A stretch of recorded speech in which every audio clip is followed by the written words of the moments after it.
If you wait until the end of the month to save money, I can guarantee you one thing: you will never save a single dime. Most people have a financial strategy that looks exactly the same, and it is a strategy designed for failure. It goes like this. You get your paycheck, you feel rich for about 45 minutes. Then you pay the landlord, you pay the car note, you pay Visa for the mistakes you made last month, you buy the groceries, you go out for drinks because you had a hard week, you subscribe to another streaming service you won't watch, and then, at the very end, usually 2 days before the next payday, you look at your checking account and say, "Okay, whatever is left over, I will transfer to savings." I have news for you. There is never anything left. This is what I call the leftover trap. We are biologically hardwired to consume the resources available to us. If there is $500 in your checking account on the 28th of the month, your brain will find a reason to spend $500. It's not because you were greedy, and it's not because you were stupid. It is because you are human. I struggled with this for years. I was making a decent salary in my late 20s. On paper, I should have been building wealth, but in reality, I was living paycheck to paycheck on a middle-class income. I made budgets, I made colorful spreadsheets. I promised myself every Sunday night that this week would be different. Therefore, I felt like a complete failure every single month when I hit zero. But then I realized I was fighting a losing battle. I was trying to use willpower to fight mathematics. The solution wasn't more discipline. The solution was removing me from the equation entirely. This is the pay yourself first principle. Now, you might have heard that phrase before. It's a cliche in finance, but most people treat it like a nice idea, not a rigid law. Today, I'm going to show you how to turn this from a nice idea into a ruthless automated machine that builds your wealth in the background while you sleep, eat, and live your life. This is the hack that changed my life, and it takes exactly 10 minutes to set up. Let's look at the logic here. Think about the IRS. Think about the government. Do they trust you? Absolutely not. The government knows that if they gave you your entire gross paycheck and asked you to write them a check for taxes at the end of the year, nobody would pay. You would have spent it all. Therefore, they don't give you the choice. They take their cut directly out of your paycheck before it even hits your bank account. You never see that money. You never hold it. Therefore, you never miss it. You learn to live on what lands in your account. You need to treat your future self exactly like the IRS treats your current self. You need to tax your own paycheck. Here is the honest truth about wealth. Wealth is not built on big, one-time decisions. It is built on small, repeated habits. But habits are hard. Willpower is a battery that drains throughout the day. By the time you get home from work, your willpower is at zero. You cannot rely on it to make good financial decisions. Automation beats willpower every single time. So, how do we actually do this? I want you to follow this step by step. First, you need to separate your money. If you have your savings in the same bank as your checking account and you can see both balances on the same screen when you log in, you are going to fail. It is too easy to transfer money back and forth. It's too easy to say, "I'll just borrow $100 from savings and pay it back next week." You never pay it back. You need a wall of separation. I use a completely different bank for my wealth building. I don't carry the debit card for that account. I don't have the app on my home screen. It is out of sight and out of mind. Step 2 is the calculation. You need to look at your take-home pay, not what you wish you made, but what actually hits your account. Now, the textbook says you should save 20%. If you can do 20%, that is fantastic. You are on the fast track. But if you're sitting there thinking, "Warren, I can't even save 1%, I hear you. Start with 1%. Start with $20. The amount does not matter right now. The habit matters. We are trying to wire a new pathway in your brain that says, I get paid first, not the landlord, not the electric company, me. Step 3 is the automation. This is the 10-minute hack. Log in to your main checking account right now. Look at the date your paycheck hits. Let's say you get paid on the 1st and the 15th of the month. You are going to set up an automatic recurring transfer on the 2nd and the 16th. Why the next day? To give the system a buffer so you don't overdraft. You set that transfer to move that money, whether it's $50 or $500, to that separate, hard-to-reach account. And then you do absolutely nothing. When I first did this, I was terrified.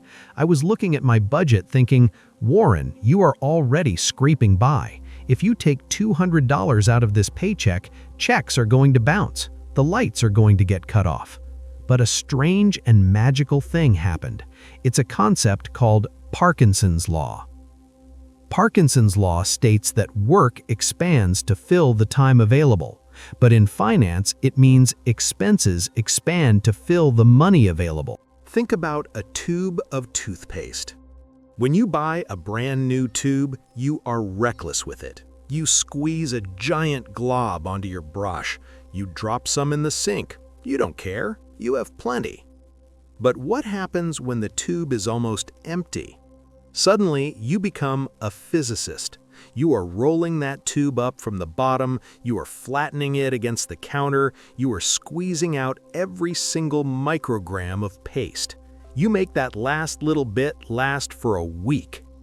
Your money works the same way. When I removed that money automatically, my checking account looked smaller. Therefore, my brain subconsciously adjusted my spending. I didn't order the extra appetizer at dinner. I waited an extra week to get a haircut. I didn't buy the stupid gadget from the Instagram ad. I didn't sit down and budget these cuts, I just made it work with what I saw. I didn't feel deprived, I just felt adjusted. And meanwhile, in the background, in that separate account that I ignored, a pile of cash started to grow. I remember checking it after 6 months. I had forgotten about it mostly. I logged in and saw a number that actually had a comma in it.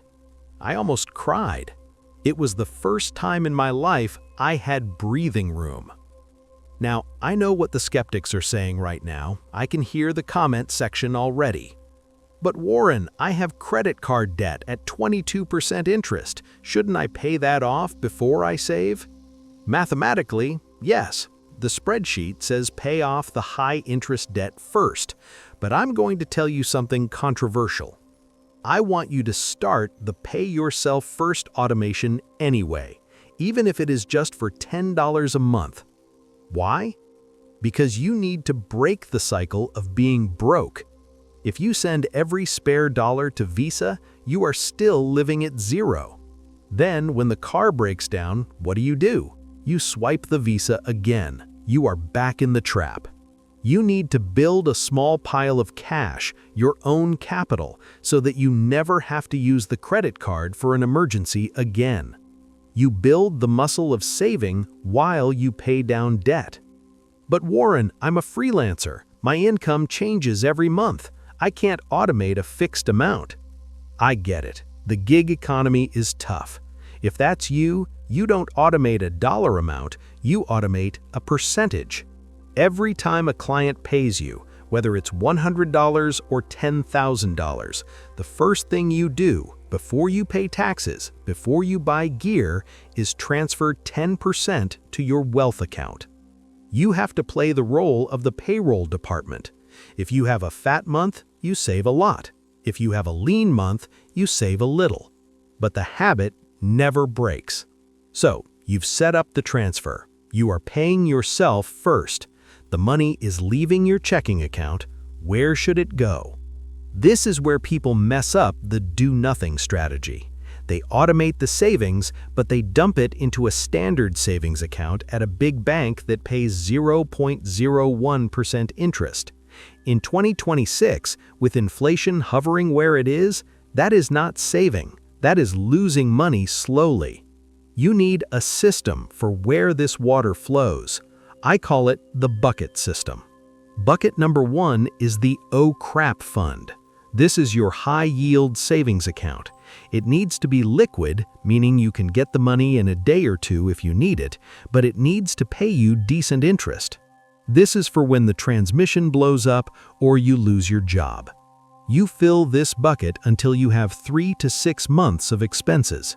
Once that bucket is full, you don't stop the automation, you just redirect the hose.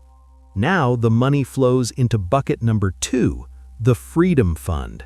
This is your investment account. This is your Roth IRA or your brokerage account. This is where you buy the S&P 500 or the assets we talked about in previous videos. This is the money that is never touched until you are ready to stop working. And then, if you are really rolling, you have bucket number 3, the Guilt-Free Fund. This is the best part of paying yourself first. If you have hit your savings goals and you have hit your investment goals, whatever is left in your checking account is yours to burn. Do you want to buy the $200 sneakers? Go for it. Do you want to go to the expensive steakhouse? Do it. You don't have to feel guilty because you have already paid the most important person in your life, you. Most people live their financial lives looking in the rearview mirror. They look at where their money went. Oh, I spent too much on coffee. Paying yourself first forces you to look through the windshield. You are deciding where the money goes before the month starts. You are taking control of the vehicle instead of just hoping you don't crash. It changes your psychology. When you see that savings balance growing every 2 weeks, automatically, you start to walk a little taller. You feel less fragile. You realize that you are building a fortress around your life. And the beauty is, the more you do it, the easier it gets. You get a raise at work? Great. Don't upgrade your lifestyle, upgrade your automation. Increase the transfer. I started with $50 a month, then $100, then $500. Eventually, I was saving 50% of my income, and I didn't even feel it because I never let the money touch my hand. This is how regular people with normal jobs become millionaires.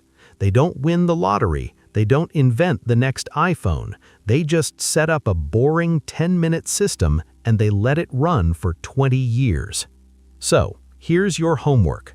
I don't want you to just watch this video and nod your head. I want you to pick up your phone. Open your banking app. Look at your last paycheck. Pick a number, any number that you are going to keep for yourself. Set up the transfer, set it for the day after payday, and then close the app. That's it. You have just done more for your financial future in 10 minutes than most people do in a lifetime.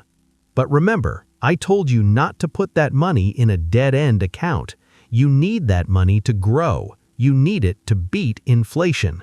If you don't know the difference between a high-yield savings account, a money market fund, and a CD, you are likely leaving thousands of dollars on the table every single year.